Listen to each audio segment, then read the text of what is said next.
पालक, हिंदवी स्वराज्य संस्थापक, राजाधिराज, योगीराज, गुणवंत, पूनवंत, शीलवंत, यशवंत, कीर्तिवंत, श्रीमंत छत्रपती शिवाजी महाराज, माँ जिजाऊ, माँ हिल्या, माता सावित्री, माता रमाई, माँ फातिमा, क्रांतीसूर्य महात्मा ज्योतिबा फुले, राजर्षी शाहू, विश्वरत्न डॉक्टर बाबासाहेब आंबेडकर, राष्ट्रसंत गाडगे महाराज, संत रोहिदास, साहित्यरत्न अण्णाभाऊ साठे, आद्य क्रांतीवीर राजे उमाजी, त्या सर्व महापुरुषांना स्मरून आजच्या या कार्यक्रमाच्या निमित्ताने मी आपल्या सर्वांशी संवाद साधत आहे. संवाद साधण्या अगोदर आता ज्या पद्धतीचं कलाकारांचं जे काही प्रेझेंटेशन झालं, मी साधारण 10वी-12वीच्या नंतरपासून आंबेडकरी चळवळीत जुळलो. त्याला कारण माझे वडील, वडिलांचे मित्र आणि ते सगळ्यांचा सम्राट पेपर यायचा माझ्या घरामध्ये. इको चेक करू भाई. हॅलो, साऊंड में ग्रीन माल आहे. हॅलो. तर त्या सम्राट पेपरच्या मुळे बॅकग्राउंड की जरूरत नाही, वो नॅचरल आहे. आणि त्या पद्धतीची आंबेडकरी चळवळीचं वाचन, त्याच्याबद्दलचं डिस्कशन हे माझ्या घरामध्ये, माझ्या दुकानामध्ये वडिलांच्या जवळ व्हायचं. आणि त्याच्यातून मला कायश्रामजी कळाले, पहिल्यांदा बाबासाहेबांबद्दल कळालं. आणि मग साधारण 11वी-12वीला असल्यापासून मी बामसेफ संघटनेत जुडलो होतो सुरुवातीला. त्याच्यानंतर केडर बेस कार्यकर्ता म्हणून 14-15-16 वर्ष काम केल्यानंतर ज्यावेळी वंचितची स्थापना झाली त्यावेळी मात्र मला माझा पिंड कळाला होता की मी एक राजकीय प्रवक्ता आहे. मी सोशल फार कमी आहे, पॉलिटिकल थोडा जास्त आहे. मग मी आंबेडकरी पॉलिटिकल प्लॅटफॉर्म पाहिजे होता मला. आणि चळवळीत काम करत असताना आपण बरेचसे दुराग्रह, पूर्वाग्रह आपण मनात घेऊन चालत असतो. आणि त्यामुळं ते दुराग्रह, पूर्वाग्रह जाणीवपूर्वक पसरवले जातात. आणि म्हणूनच कारण की आज बाबासाहेब आंबेडकरांचे नातू आदरणीय प्रकाशदादा बाळासाहेब आंबेडकर स्वतः राजकारणात सक्रिय आहेत. या महाराष्ट्राचा 7 नंबरचा मतदानाचं मेरिट असणारा पक्ष त्यांनी उभा केलाय. आणि तरी सुद्धा 75 लाख मतदान असणाऱ्या बुद्धिस्ट समाज साधारण 10 लाख सुद्धा मतदान आपल्या पक्षाला देत नाही. त्याच्या मागे ते पूर्वाग्रह, दुराग्रह आणि त्याच्या मागे असणारं ते षडयंत्र आहे. मी ह्या कलाकारांना या निमित्तानं विनंती करतो की तुम्हाला माझी विनंती आहे, बाळासाहेब आणि बाळासाहेबांचे विचार महाराष्ट्राच्या कोपऱ्याकोपऱ्यापर्यंत सांगण्यासाठी बाळासाहेबांनी आमच्यासारखे अनेक उभे केलेत. आम्ही आमची जबाबदारी प्रामाणिकपणे पार पाडतोय. आता माणसांची कातडी उधळायचं तर हे वेळ नाही, कारण कायदा हातात आपण घेऊ शकत नाही. आपण संविधानाला मानणारी माणसं आहेत. पण गद्दारीचा विचार पाळणार, त्या विचाराची कातडी उधळायला तुम्ही सुरुवात करा. बाकीचं बोलायला आम्ही काफी आहे.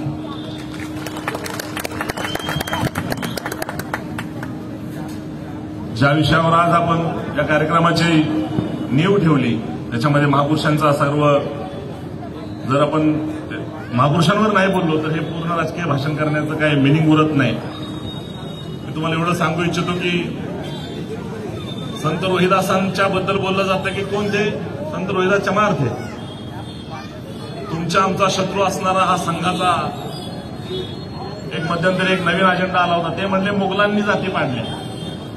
जाती कुणी निर्माण केल्या? म्हणजे मुघलांनी केल्या. मुघल आले 1527ला, 1526ला. संत रोहिदास 1377. 150 वर्ष आधी एक माणूस स्वतः जाती व्यवस्थेच्या विरोधात 200 वर्ष पूर्वी संत बोलत होता. संत रोहिदासांच्या एकूण 41 कविता शीख संप्रदायानं त्यांच्या पवित्र ग्रंथामध्ये नमूद केलेले. संत नामदेवांचं लिटरेचर शीख समुदायानं ऍब्झॉर्व केलेलं आहे. तुम्हाला माहिती म्हणून सांगतो की संत रविदास एवढं तेजस्वी व्यक्तिमत्व होतं की संत मीराबाई या सवर्ण जातीतल्या होत्या, मात्र त्यांनी गुरु संत रोहिदासांना मानलं होतं. छत्रपती शिवरायांबद्दल आता एकंदरीत मला असं वाटतं युगप्रवर्तक हा जो शब्द वापरलाय, मला नाही माहिती तुम्ही त्याचं अंडरस्टँडिंग घेतलं का नाही घेतलं, पण ज्यांची तुम्ही जर कालगणना बघितली, मला थोडा सनावळ्यांचा नाद आहे कारण इतिहासाची आवड आहे. रोहिदासांचा इतिहास 13व्या-14व्या शतकातला आहे. छत्रपती शिवरायांचा इतिहास 17व्या शतकातला आहे. त्याच्यानंतर आमचे संत परंपरेचा जो सगळा स्ट्रॉंग पिरियड समजला तो 18व्या शतकातला आहे. त्यानंतर राजे उमाजींची जी मुवमेंट आहे मी तुम्हाला आवर्जून सांगेन की राजे उमाजींच्या मुवमेंटला साळुंखेंच्या पुस्तकाच्या अनुषंगानं पुन्हा एकदा तुम्ही तपसून बघा आणि सगळ्या बहुजनवादी कार्यकर्त्यांना सांगता की पुन्हा एकदा वाचून काढा. राजे उमाजींना आपण कुठल्या नजरेनं बघितलं पाहिजे. स्वराज्याची पुनर्निर्मिती करण्याचा जो प्रयोग होता हे आपल्याला मान्य करावं लागतं जर आपण त्याला त्या योग्य नजरेनं बघायला सुरुवात केली. या विषयावर जर 18वं शतक 19व्या शतक मोजलं तर 20व्या शतकामध्ये स्वतः विश्वरत्न डॉक्टर बाबासाहेब आंबेडकर आहेत. 19व्या शतकामध्ये महात्मा फुलेंचा विषय आहे आणि जवळजवळ अख्ख्या युगाची चर्चा होऊ शकते असा हा विषय आज तुम्ही या निमित्तानं उभा केलाय. पण गंमत अशी झाली आहे राशीविषयी काय मानत नाही मी पण आपले बोलायचं म्हणून सांगतो की माझ्या राशीचा अवगुण आहे की मला वेळ नेहमी कमी मिळतो. तुम्ही आपल्या शिवाजी पार्कचं माझं भाषण बघितलं असेल तर सुरुवातच माझी ह्या विषयावर मी साहेबांकडे बघितलं. साहेब म्हटलं राशीचं काय माझ्या मागं हटत नाही. वेळ काय मला मिळत नाही. दरवेळेला मी उभं राहणार म्हटलं की अँकर उठणार म्हणणार इतक्याच वेळ 5 मिनिटं आणि दरवेळेला मात्र मी इतका इमानदार आहे मी खरंच 5-5.5 मिनिटात भाषण संपवतो 7 मिनिटात भाषण संपवतो. पण भाषणामध्ये तो दर्द ती प्रामाणिक एक असते ना तडप ते असते. त्यामुळे 5-7 मिनिटाचं भाषण सुद्धा अगदी महाराष्ट्रभर व्हायरल होतं. 5-10 लाखाला व्ह्यूज येतात. तुम्ही सगळेजण त्याच्यावर एवढं प्रेम करता आणि मग चैन पडत नाही. पण सारखे माणसं बोलवतात मग मला पण थांबवत नाही. पण या अनुषंगानं आज समजून घेण्याचा विषय असा आहे मी तुम्हाला ज्या विषयावर बोलणार आहे की या संत परंपरेतल्या या संतांच्या आयुष्यातलं आणि ह्या महापुरुषांच्या आयुष्यातले ज्या महत्वाच्या घटना आहेत त्यात माता रमाईंबद्दल मला थोडक्यात तुम्हाला सांगायचे. लक्षात ठेवा फक्त 37 वर्षाचं आयुष्य माता रमाईंना भेटलं. अवघ्या 37 वर्षाच्या आयुष्यामध्ये वयाच्या 9व्या वर्षी लग्न झालं होतं. पण लग्न व्हायच्या अगोदर माता रमाईंचे आई वडील त्यांना सोडून गेले. 2 मृत्यू माता रमाईंनी बघितले होते. लग्न झालं काही दिवसांनी मुलं झाली आणि बघता बघता 4 मुलं मारली. आई वडिलांचं मेलेलं तोंड पाहिलं 4 मुलांची मेलेली तोंड पाहिली. माता रमाईंच्या आयुष्यामधला सगळ्यात जर आनंददायी क्षण कुठला होता तर त्या पूर्वीपासून लग्न झाल्यापासून बाबासाहेबांना साहेब म्हणून हाक मारायच्या आणि विलायतेतून शिक्षण पूर्ण करून आल्यानंतर ज्यावेळी खरोखर बाबासाहेबांचा सत्कार मुंबईमध्ये होता त्या सत्काराला ज्यावेळी माता रमाई गेल्या मित्रांनो मला ही जी घटना आहे ना ही माझ्या अंगावर काटा उभा करते आणि मला माता रमाईचं नाव काढलं तर कधी कधी एकटा जर बसलो असलो तर रडायला येतं. मी भावनिक आहे थोडासा. मी पण असता ऍक्च्युली कलाकार आहे मला माहित नाही. मी काम करत होतो. माता रमाईंकडे त्या कार्यक्रमाला जायला नेसायला लुगडं नव्हतं मित्रांनो. शाहू महाराजांनी बाबासाहेबांच्या डोक्यावर ठेवलेला फेटा त्यांनी लुगडं म्हणून घातला आणि त्या कार्यक्रमाला त्यांनी हजेरी दिली. हा एक क्षण जर सोडला तर मला माता रमाईंच्या आयुष्यामध्ये कुठलंही सेलिब्रेशन दिसत नाही.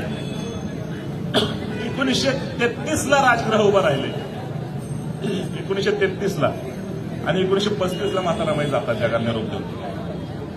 जेमतेम 2 वर्ष त्या राजगृहात राहिली यांची त्यांना संधी मिळाली नाही आणि जे मिळाली संधी ते सगळीच्या सगळे आजारपणात गेले. कधी आवडीनं हौसेनं त्यांनी ते राजगृह त्यांनी हाताने सजवला का नाही सजवला तिथं कधी काय त्या राजगृहावर प्रेम त्यांना करायला मिळालं का नाही मिळालं. सगळ्या खडतर आयुष्यामध्ये बाबासाहेबांच्या जर साथ दिली तर माता रमाईंनी दिली. आणि ज्यावेळी माता रमाईंनी हे केलं ज्यावेळी माता रमाई गेल्या त्यावेळेला बाबासाहेब थॉट्स ऑन पाकिस्तान हे पुस्तक लिहित होते आणि ते पुस्तक लिहित असताना विषय थॉट्स ऑन पाकिस्तान बाबासाहेबांनी त्याच्या सुद्धा माता रमाईंबद्दलची भावना त्यावेळेला त्यांनी कमी केलं नाही. बाबासाहेब एवढे आपण व्याकुळ झाले होते माता रमाईंच्या आठवणी. मित्रांनो मला तुम्हाला या महापुरुषांच्या अनुषंगानं आज वंचित बहुजन आघाडी नेमकं काय करते त्याचा एक थोडक्यात एक दृष्टिकोन मांडायचा आहे. तो दृष्टिकोन तुम्ही समजून घ्या. लक्षात ठेवा आपण आंबेडकरी आहे. आपण इंटेलेक्च्युअल वागतो इंटेलेक्च्युअल बोलतो इंटेलेक्च्युअल जगतो. आपल्याला असंच राहिलं पाहिजे. मी 15-20 वर्षापूर्वी आंबेडकरी चळवळीत जोडलो त्यावेळेला जी काय अवस्था असायची वृक्षपणा हे आपल्या पदरी बांधलेला असायचा. कारण पैसे नसायचे आपले कार्यक्रम हलके फुलके व्हायचे असा काही चकमाकाट नसायचा. त्यावेळी कुठेतरी कोपऱ्याला उभं राहायचं आपलं 2-4 माणसं पुढं स्टेजवर 7 जण खाली 2 जण असं उलटं चित्र असायचं आणि आम्ही आपलं भाषण ठोकत बसायचो. भाषणाचा मूळ विषय बांधताना शिव्या घालतो आपलं ठो ठो ठो ठो करायचं आपलं निघून यायचं. काळ बदलत बदलत बदलत आजचा कार्यक्रम ज्यावेळी मी तिथं बघितला, मला स्वतःला गायन ऐकायला खूप आवडतं, गाणी ऐकायला खूप आवडतं. आणि ज्या वेळेला त्या स्वर पकडला, भावनिक झालं आणि मला स्वतःचं कौतुक वाटायला लागलं. खरंच धन्य पावलो की गेली 15-20 वर्ष आयुष्याचा बराचसा मोठा काळ, माझा 40 वर्षात वय आहे, मी या चळवळीच्या सेवेत घालवलं. एवढी उत्कृष्ट चळवळ बनायला लागली, एवढी शानदार चळवळ बनायला लागली. या चळवळीच्या सेवेत आपलं आयुष्य गेलं. गेल्या 15-20 वर्षापासून मी आंबेडकरी चळवळीत आहे. मित्रांनो, तुम्हाला सांगायला मला थोडासा अभिमान वाटतो. माझ्या 20 वर्षाच्या चळवळीतल्या सेवेमध्ये 15 ते 16 ते 17 वर्ष अशी मी काढली आहेत की अख्ख्या महफिलीमध्ये मी एकटाच मुसलमान असायचो. आज तुम्ही 4-5 जणांचे सत्कार घेतले, सादिकबाईंचा घेतला, त्यांचे आमचे बंधू आहेत, घेतलाय ना घेतला, 5-7 जणांचा सत्कार घेतला. मी आता थोडासा समाज जुळायला लागलाय. पण याच वेळेला ह्या चळवळीमध्ये ते महाभाग आहेत ज्यांना धर्मकारण, समाजकारण आणि राजकारणाचा अंतरच कळत नाही. कुठं काय खोकलावं, कुठं काय बोंबलावं ह्याचा जरासुद्धा पत्ते नसतो. ते अर्धवट शिजलेलं वांग मला विचारते एका दिवशी, तुम्हाला लय बौद्ध कळतो तर मग तुम्ही बुद्धांना का नाही स्वीकारत? ही अडचण आहे चळवळीची. आणि इकडे न बघता इकडे का बघतो माहिती, इथं लय प्रॉब्लेम झालाय म्हणून सत्तेत नाही आलो.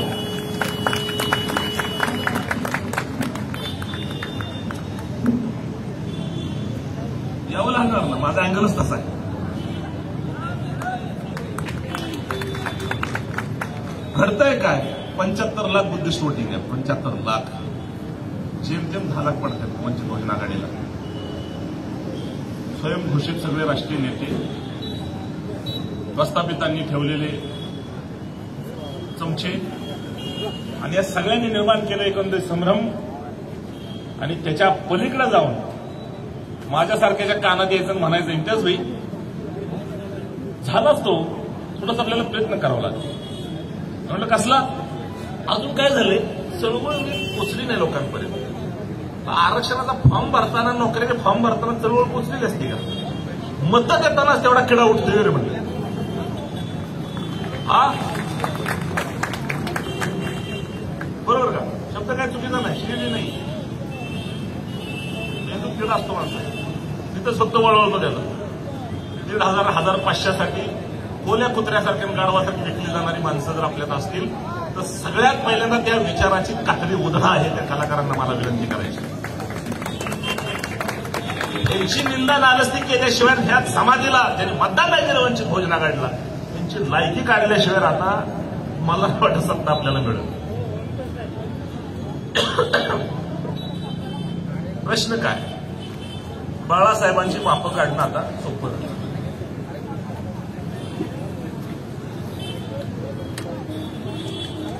बाळासाहेबांबद्दल बोलायचे आधी 10 मिनिट सांगतो. दुसरा एक विषय म्हणजे तोच बाळासाहेबांचाच विषय.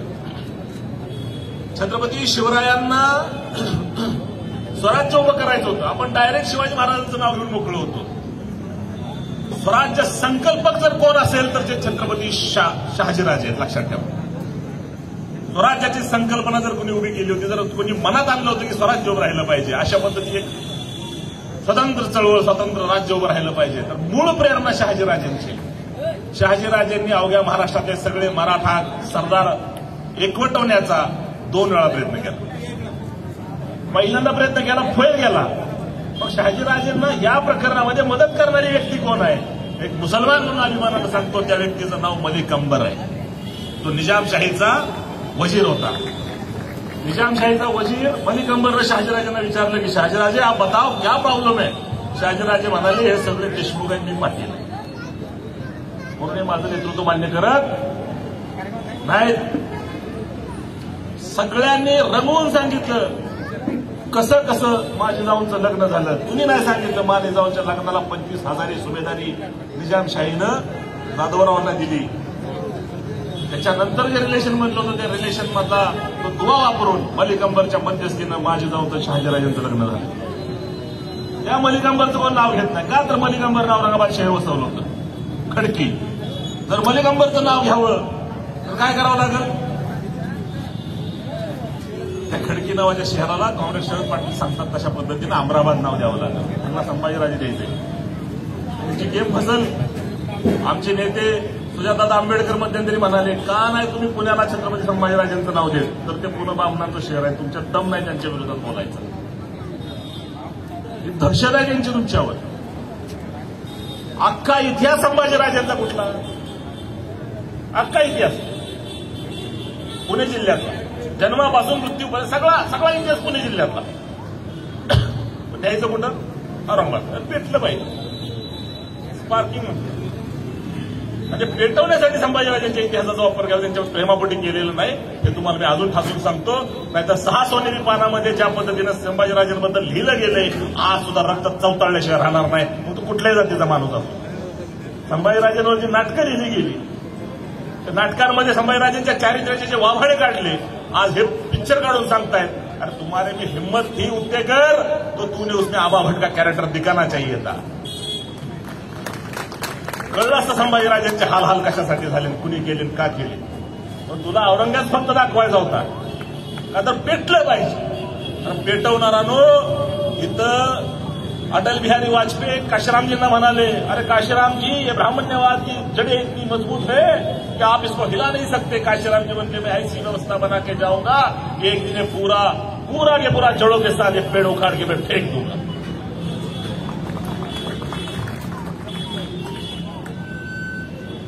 या छत्रपती शिवरायांना स्वराज्याची संकल्पना, स्वराज्याचा विचार दिल्यानंतर छत्रपती शिवरायांचं वयाच्या 6व्या वर्षी बेंगलोरमध्ये शिक्षणासाठी शहाजीराजे त्यांना घेऊन गेले. 6 वर्ष बेंगलोरमध्ये technical management institute of Bangalore नावाची संस्था इंग्रजांची होती. तिथं शिवाजी महाराजांनी मॅनेजमेंटचं शिक्षण घेतले. तिथून शिवाजी महाराज महाराष्ट्रात आले. इथं आल्यानंतर त्यांनी इथल्या म्हणजे तोरणा किल्ल्याचा पहिला प्रयोग त्यांनी केला, तो यशस्वी केला. तो करत असताना त्यांनी 18 पगड जाती कशा जोडतील, मग डोंगराचाच भाग कसा निवडायचा, कशा पद्धतीनं गुरिला वॉरफेअर. तुम्हाला माहिती आहे का गुरिला वॉरफेअर हे तत्व कुठलं आहे? गुरिला वॉरफेअर हे आफ्रिकेच्या जंगलातलं तत्व आहे. ज्या मलिक अंबर जरी नाव घेतलं, त्या मलिक अंबर हा हबशी गुलाम होता. तो गुलाम स्वतःच्या कर्तृत्वावर, स्वतःच्या विचारावर तो निजामशाहीचा वजीर झाला. तो शहाजीराजांचा मित्र होता आणि त्या माध्यमातून गुरिला वॉरफेअरचं टेक्निक छत्रपती शिवरायांपर्यंत शहाजीराजांच्या माध्यमातून पोहोचलं. आणि मग त्याचा वापर करून डोंगरदऱ्यांमध्ये स्वराज्य वाढलं, स्वराज्याची निर्मिती झाली. मला तुम्हाला ह्यातला एक पॉईंट मेन्शन करून सांगायचं की छत्रपती शिवरायांना स्वराज्य उभं करायसाठी प्रेरित करत असताना शहाजीराजांना त्यांना बेंगलोरपर्यंत शिक्षणासाठी पाठवलं. बाबासाहेबांना ज्या वेळेला स्वतःच्या मनात त्या प्रश्नाची उत्तर पाहिजे होती, त्यांना ज्या वेळेला त्या ज्ञानाची भूक निर्माण झाली, समाजाचं हाल त्यांना बघवत नव्हतं, बाबासाहेबांनी कोणाची वाट नाही बघितली. बाबासाहेबांनी ते ज्ञान अर्जन करायला अमेरिका घातली. संत गाडगे महाराजांना ज्या दिवशी कळलं की समाजात खूप दुःख आहे, पण समाजाला जर समजून सांगायचं असेल तर पहिल्यांदा समाजात फिरलं पाहिजे. संत गाडगे महाराजांनी 12 वर्षाचा पण केलं आणि 12 वर्ष डोक्यावर फुटलेलं मडकं ठेवून, हातात काठी घेऊन संत गाडगे बाबा महाराष्ट्रभर फिरले 12 वर्ष. आणि 12 वर्ष फिरल्यानंतर ज्यावेळेला समाजाला काय समजून सांगितलं पाहिजे, ज्यावेळेला त्यांच्या लक्षात आलं, त्याच्यानंतर गाडगे बाबांनी समाज प्रबोधन केलं. आता मला तुम्हाला बाबासाहेब आंबेडकरांबद्दल सांगायचं की मी काय ही 3 उदाहरणं दिली, ही 3 उदाहरणं का दिली. आणि लक्षात ठेवा, जो विषय मी इथं मांडतोय हे आधी कुठं मांडलेलं नसतो. आम्ही हे करणार कुठल्याही भाषणात मांडत नाही, कधीच मांडत नाही. तुम्ही हे ठेवायचं लक्षात आणि तुम्ही पोहोचवायचं महाराष्ट्रापर्यंत. कारण की अशा 1000पेक्षा जास्त विषय डोक्यात आहेत, कुठं कुठं ठेवायचे. शिवाजी महाराजांनी बेंगलोरपर्यंतचा प्रवास केला वयाच्या 6व्या वर्षी. एवढ्या कमी वयामध्ये किती त्रास झाला असेल त्यांना. बाबासाहेबांनी स्वतःची मुलं बनत असताना अमेरिका गाठली समाजासाठी. संत गाडगे बाबांनी 12 वर्ष प्रपंच सोडून त्यांनी दारोदार भटकायचं काम केलं होतं महाराष्ट्रभर. मग मी बाळासाहेबांबद्दल हे सगळं जोडून का सांगतोय? मी हे सगळं बाळासाहेब आंबेडकरांशी जोडायचा प्रयत्न का करतोय? लक्षात ठेवा, वंचित बहुजन आघाडी निघाली, बाळासाहेबांनी डिक्लेअर केलं धनगरांना 100 जागा देऊ. केलं नाही केलं? मुसलमानांबरोबर आघाडी केली. आता ओबीसींचा विषय घेऊन आपण लढलो, आदिवासींचा विषय घेऊन आपण लढलो. लक्षात ठेवा, आंबेडकरी चळवळ एक जरी आंबेडकरी समाज, आंबेडकरी विचाराचा माणूस शिल्लक राहिला तरी ती चळवळ जिवंत राहू शकते. पण जोपर्यंत 18 पगड जाती जुळत नाही तोपर्यंत आंबेडकरी चळवळी सत्ताधारी होऊ शकत नाही. आपल्याला इतर समाजाची गरज आहे. आपल्याला बाकीच्यांना जुळवलं पाहिजे आणि त्याच्यासाठी पहिल्यांदा त्यांच्यासाठी राबलं पाहिजे, त्यांना काहीतरी दिलं पाहिजे. म्हणून प्रत्येक निवडणुकीत त्या समाजाला, त्या घटकाला, वंचितांबरोबर आंबेडकरी चळवळीबरोबर जोडण्यासाठी बाळासाहेब प्रयोग करत असतात. आणि हे दीडदमडीची अक्कल असणारी माणसं बाळासाहेबांची माफं काढत असतात. इतिहासाला लाजवणारा निर्णय माझ्या नेत्यानं घेतला आणि 1500 देखील जाणारी भिकारचोट बाळासाहेबांचं माफ काढताय. लायकी काय रे? 1500 रुपये ही लायकी तुमची. बाळासाहेब आंबेडकरांना पूर्णपणे माहिती आहे आंबेडकर घराण्याचा वारस सोडून कुणीही किती आंबेडकरी चळवळीतला नेता बनायला लागला तर तो प्रस्थापित त्याच्या हातचा गुलाम झाल्याशिवाय राहत नाही.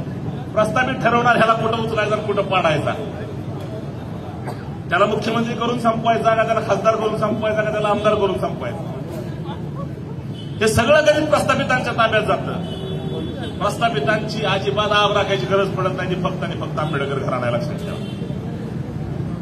आंबेडकर घराण्याचा वारसदार ज्यावेळी रस्त्यावर उतरतो त्याला त्यावेळी कुठल्या समाजकार्याची, कुठल्या राबाची गरज पडत नाही. तो उतरला की जनता उभी राहणार.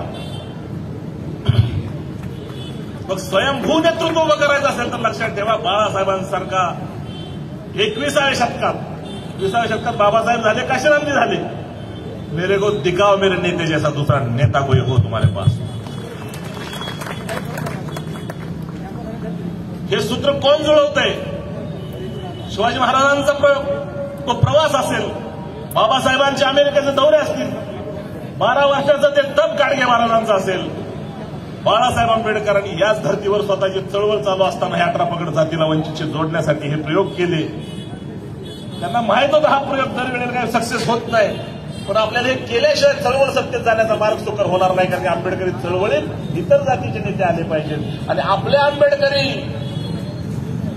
म्हणतोय मी, बौद्धांच्या जलामला म्हणजे आंबेडकरी होत नाही. बौद्धाच्या घरात जलामला म्हणजे आंबेडकरी होत नाही. मुसलमानाच्याच घरात जलामला म्हणजे कुणी मुसलमान होत नाही. त्याला ते स्वीकारावं लागतं. तुम्ही तुमच्या हिश्श्याची लढाई लढायची शिकली पाहिजे. तुम्हाला तुमच्या हिश्श्याची लढाई कळली पाहिजे. तुमच्या हिश्श्याची लढाई काय?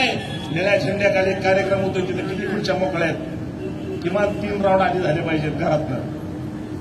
जेवढ्या पुढच्या मोकळ्या त्या भरायसाठी प्रत्येकानं आपापल्या जीवाचं भान करून मला सामोरी बसवली पाहिजे. त्यामुळे माझ्या निळ्या झेंड्याचा कार्यक्रम आहे, फेल नाही गेला पाहिजे. उपकार केल्याकडे जर तुम्ही बसला तर करतोय आम्ही कुणासाठी ते आम्हाला प्रश्न पडाल. पब्लिकचाच पावशेर आमच्या डोक्यावर. कुणासाठी करतात बाळासाहेब? तुमच्या डोक्यात प्रश्न आहेत का? मला कळलं काय? गाडगे बाबांचा तप आणि बाळासाहेबांचं तप काय साम्य आहे त्याच्यामध्ये? सत्ता मिळणार नाही माहिती, हा समाज जुळणार नाही माहिती आहे, पण त्याच्यासाठी आम्ही वागलो, त्यासाठी थांबलो. आदिवासींसाठी थांबलो, ओबीसींसाठी थांबलो, मुसलमानांसाठी थांबलो, धनगरांसाठी थांबलो, गरीब मराठ्यांसाठी सुद्धा थांबलो. नसतं तुम्ही म्हणलं तसं. तुम्ही नेता का बाळासाहेब म्हणतात का? नाही, मी माझ्या आज्यामुळे नेता आहे. तर मी सांगतो तुम्हाला, मी बाळासाहेबांमुळे नेता.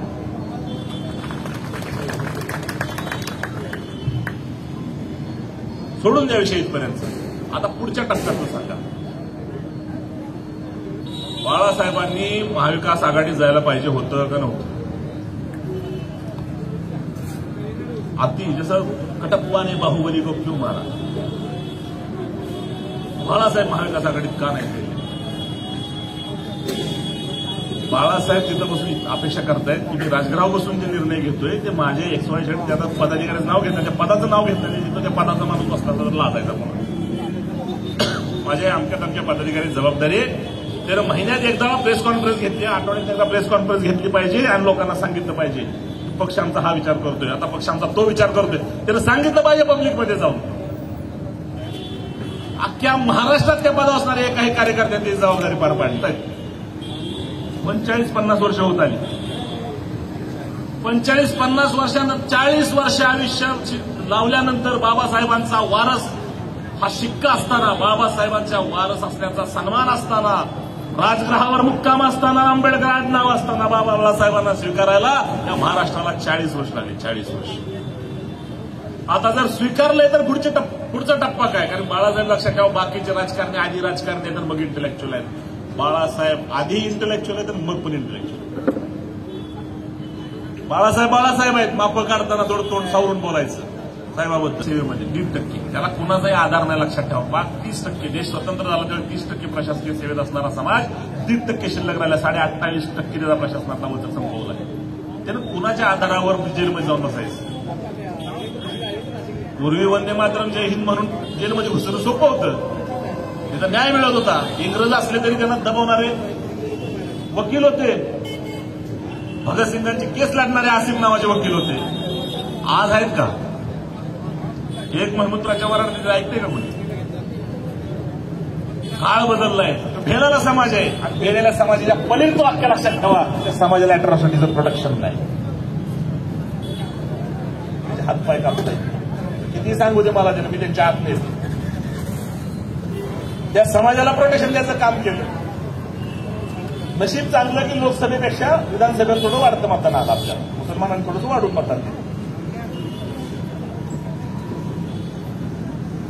किंवा समाजाला आज नसेल मतदान दिलं तरी उद्याची अपेक्षा करून आपल्याला त्यांच्यासाठी काम करत राहावं लागेल.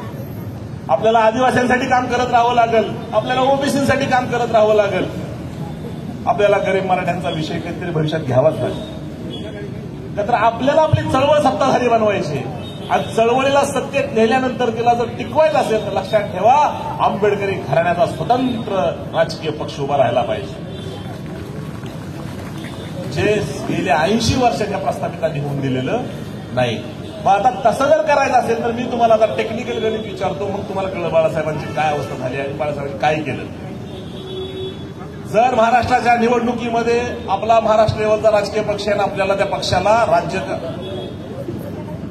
राज्यस्तरीय पक्ष ना, प्रादेशिक पक्ष म्हणून आपल्याला मान्यता मिळवायची, काय केलं पाहिजे? स्वबळाव कशात लढलं पाहिजे? मेरिट काय सांगा मला. प्रादेशिक पक्ष निर्माण करण्यासाठी आपल्याला लोकसभेच्या निवडणुकीत किमान 6 खासदार निवडून आणायला पाहिजेत. आपल्या पक्षाचे चिन्ह किती आणायला पाहिजेत?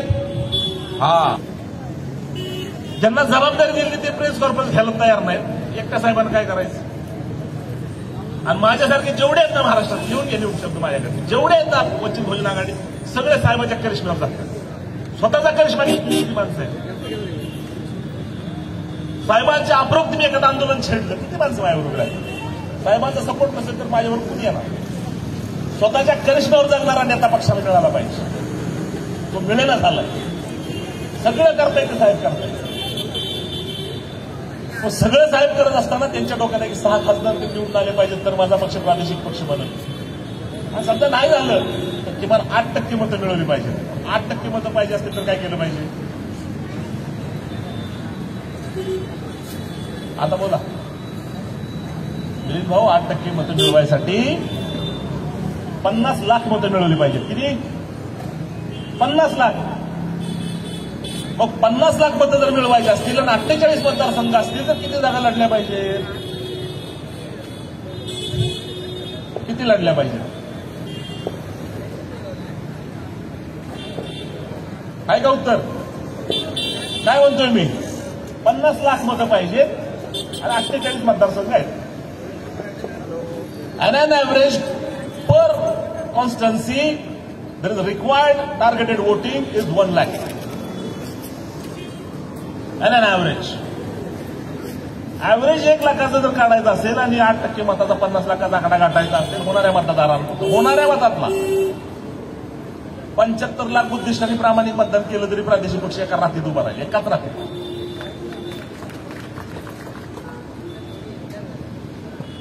तुम्ही माप कोणाची काढताय? मुसलमान मतं नाही. समाजात घुसून तुम्ही काम करायला कमी पडताय. तुमच्या घरातली मतं पडलेल्या पक्षाला त्याची लाज नाही वाटत. ईव्हीएम घोटाळे ईव्हीएमच्या मागे लपायला लागलेत. आता आधी दिली होती बरं का, 100-200 मतं दिली होती, पण ईव्हीएमनी घोळ केला. लाज बाळगायला कुणाचं कष्ट वाया घालवलं? वयाच्या 72व्या वर्षी 2 वेळा अँजिओप्लास्टी झालेला म्हातारा माणूस. हा, इलेक्शन झालं की दुसऱ्या सकाळी मिटिंग घ्यायला सुरुवात केली. मी म्हटलं साहेब तुम्ही फिरा, मला 4 महिने आराम द्या, थोडं घरचं बघतो काहीतरी घरची मार्केटमध्ये. आम्ही कंटाळतो. त्या औरंगाबादच्या सभेत मी भाषण केलं. मी म्हटलं मी फक्त सांगलीपासून खाली त्या ह्याच्यापर्यंत गेलो, उस्मानाबादपर्यंत. मायाभान अख्खा दौरा संपला महाराष्ट्राचा. साहेबांना शिकवलं आहे. काय ऊर्जा असेल त्या माणसात मला सांग. बिन ऊर्जेचं जमतं काय? बिना ऊर्जेचं होत नाही. त्यांनी त्यांची प्रत्येक रक्ताचा थेंब ना थेंब पणाला लावून त्यांनी काम सुरू ठेवलंय, काम नाही बंद पडून दिलं. त्यांना आज ही अपेक्षा आहे की तिसरी पिढी जर पक्ष नाही बनवू शकली तर येणाऱ्या किती पिढ्या अजून वाया जाणार आहे ह्याचा अंदाज लावता येत नाही. पण सुजाताचं आयुष्य आपण त्यातच घालवायचं का पक्ष बनवण्यात? आपण प्रादेशिक पक्ष बनवून दिला तर घेऊन घ्या.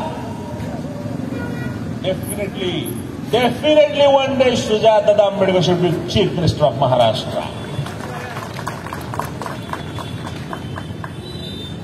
डोक्यात इथं 50 मतदारसंघ 48 मतदारसंघ लढले तर 8% मतं मिळतील. नसतील तर 10 मतदारसंघात लोकसभेत जागा उभ्या राहिल्या पाहिजेत, तर 6 जागा निवडून येतील. आणि या दोन्ही गोष्टी जर झाल्या तरच आपण जर प्रादेशिक पक्ष बनणार असू तर साहेबांनी घेतलेला निर्णय योग्य आहे का अयोग्य तेवढं मला तुम्ही सांगा. हात वर करून सांगायचं.